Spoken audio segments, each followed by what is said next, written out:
নমস্কার, শুভেন ডায়েরিতে আপনাদের স্বাগত। শুক্রবার ভারতীয় ফুটবল প্রেমীদের জন্য হয়তো একটা ভালো খবর। সেই খবরটা আইএসএল হবে কি হবে না, যে অনিশ্চয়তা তৈরি হয়েছিল সেইটা থেকে কিছুটা স্বস্তির খবর। দেশের শীর্ষ আদালত সুপ্রিম কোর্ট শুক্রবার এফএসডিএল এবং সর্বভারতীয় ফুটবল ফেডারেশন এআইএফএফ-কে আলোচনায় বসার অনুমতি দিল।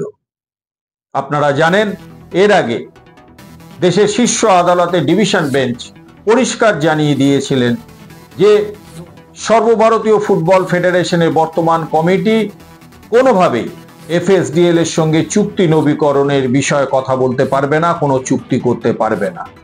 এবং সুপ্রিম কোর্টের এই নির্দেশের ফলে আইএসএল হয়ে পড়েছিল অনিশ্চিত।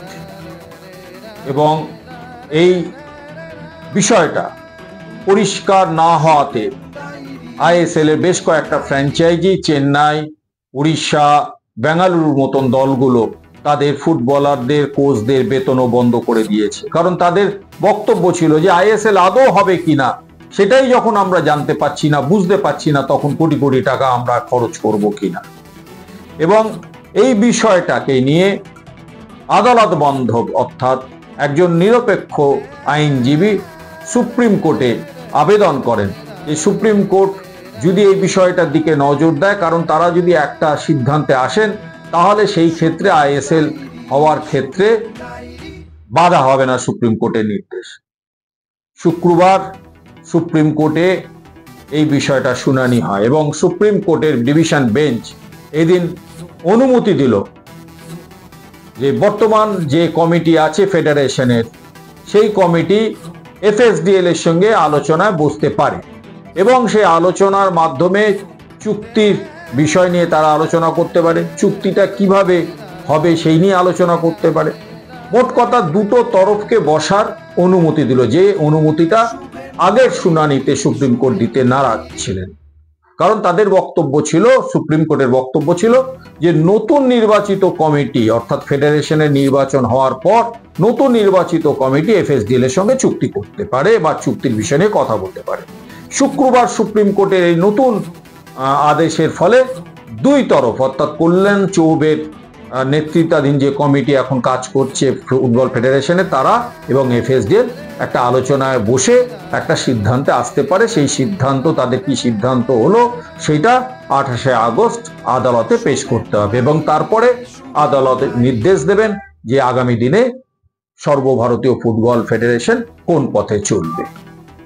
এখন প্রশ্ন হচ্ছে যে এফএসডিএল কতটা আগ্রহী হবে এই চুক্তির ব্যাপারে। কারণ এইখানে কিন্তু একটা অনিশ্চিত বিষয় থাকছে, সেটা হচ্ছে যে এই বর্তমান কমিটি এফএসডিএল এর সঙ্গে যদি চুক্তি করেন এবং নতুন যে কমিটি আবার নির্বাচিত হয়ে আসবেন, তারা আবার এই চুক্তিকে মান্যতা দেবেন তো, এবং আদালত তা মেনে নেবেন কি? একটা কথা শোনা যাচ্ছে যে 6 মাসের জন্য যদি একটা এফএসডিএল এর সঙ্গে এআইএফএফ চুক্তি করে, কিন্তু সেখানেও একটা প্রশ্ন উঠছে যে আইএসএল সাধারণত 6 মাসের মধ্যে শেষ করা সম্ভব না। আইএসএল সম্পূর্ণভাবে শেষ হতে প্রায় 8 মাস লাগে। এখন এফএসডিএল এর কোটি কোটি টাকা ইনভেস্ট করার আগে তারা সব দিক বিচার বিবেচনা নিশ্চিতভাবে করে নেবে।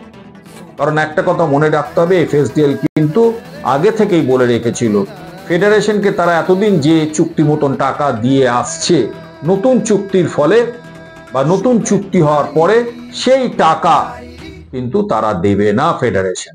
আইএসএল করার ক্ষেত্রে তারা কিন্তু আগ্রহী। এখন ফুটবল প্রেমীদের আশা যে এই মুহূর্তে বলা হয়তো সম্ভব নয় যে সঠিক দিনে সঠিক সময় আইএসএল শুরু হবে, কিন্তু শুক্রবারের পরে আইএসএল শুরু হওয়ার সম্ভাবনা কিন্তু খুব প্রবল। এখন পুরো বিষয়টা নির্ভর করছে যে আগামী দিনে এফএসডিএল এবং এআইএফএফ দু তরফ বসে কি সিদ্ধান্ত নেয় এবং সেই সিদ্ধান্ত আদালতে 28শে আগস্ট পেশ করার পর আদালত সেটা কতটা মেনে নেয় সেটা দেখার বিষয় আছে। এখন দেখার যে শেষ পর্যন্ত আইএসএল নিয়ে বা আইএসএল এর ভবিষ্যৎ নিয়ে এই দুই তরফ এফএসডিএল এবং এআইএফএফ নমনীয় হয় কিনা। এখন তবে একটা জিনিস পরিষ্কার, যে শীর্ষ আদালতের ডিভিশন বেঞ্চ এই দিন যে তাদের মনোভাব প্রকাশ করেছেন তাতে তাদের পরিষ্কার যে আইএসএলটা যাতে ঠিকভাবে হয় এবং ভারতীয় ফুটবলটা যাতে ঠিকভাবে চলে তার জন্য দেশের শীর্ষ আদালত তাদের সিদ্ধান্তে কিছু পরিবর্তন আনলে।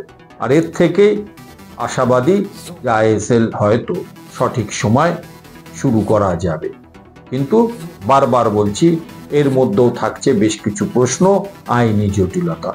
নমস্কার, শুভেন ডায়েরি ভালো লাগলে সাবস্ক্রাইব করবেন, শেয়ার করবেন।